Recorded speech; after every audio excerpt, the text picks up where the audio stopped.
Hero napkin use பண்ணதுனால அவன் wifi விட்டுட்டு போயிடுவாங்க. பேடு 50 ரூபான்றதுனால தானே எல்லாரும் வாங்க மறுக்கிறாங்க. இதுல என்னதான் இருக்குன்னு ஹீரோ அதை பிரிச்சு பார்த்தா அதுல வெறும் பஞ்சும் துணியும் மட்டும் இருக்கிறத பார்த்துட்டு இதை நம்மளே செய்யலாமேன்னு அதை ரெடி பண்ணி எடுத்துட்டு போய் ஒய்ஃபு கிட்ட கொடுப்பான். ஹீரோனுக்கும் பீரியட்ஸ் முடிஞ்சிச்சுன்னு சொல்லிட்டு 15 நாள் கழிச்சு அதை யூஸ் பண்ணுவா. ஹீரோ பார்க்கும்போது அந்த அழுக்கு துணியை காய போட இதை யூஸ் பண்ணலையான்னு கேட்பான். மனைவியா அதை நான் யூஸ் பண்ணேன், ஆனா அதை தாண்டியும் கசிஞ்சிடுச்சு, வீட்டுல இருக்கவங்களாம் அதை பார்த்து திட்டினாங்கன்னு சொல்ல ஹீரோவா சரின்னு மறுபடியும் 2 லேயரா போட்டு கிரிக்கெட் பண்ணி எடுத்துட்டு வந்து தருவான். அதை பார்த்து அவன் மனைவியை என்னால யூஸ் பண்ண முடியாதுன்னு சொல்ல அதை எடுத்துட்டு வெளியே வரும்போது அவன் தங்கச்சியெல்லாம் பார்த்துட்டு கூச்சப்பட்டு உள்ளார ஓடுவாங்க. சரின்னு ஹீரோவும் வேற வழி இல்லாம கல்யாணம் ஆன முதல் தங்கச்சி வீட்டுக்கு போனா அங்க இருக்கிற எல்லாரும் தவறுதலா அதை பாத்துருவாங்க.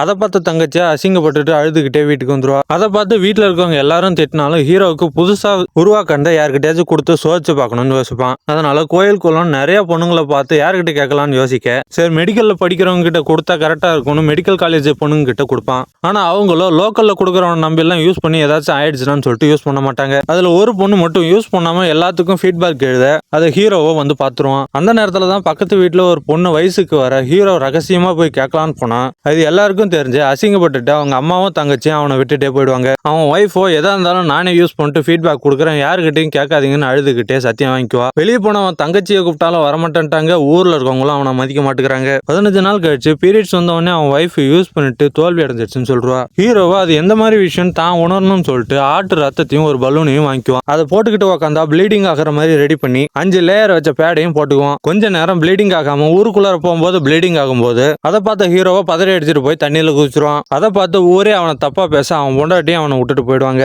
விரக்தியான ஹீரோ ஊரை விட்டே போயிடுவான்.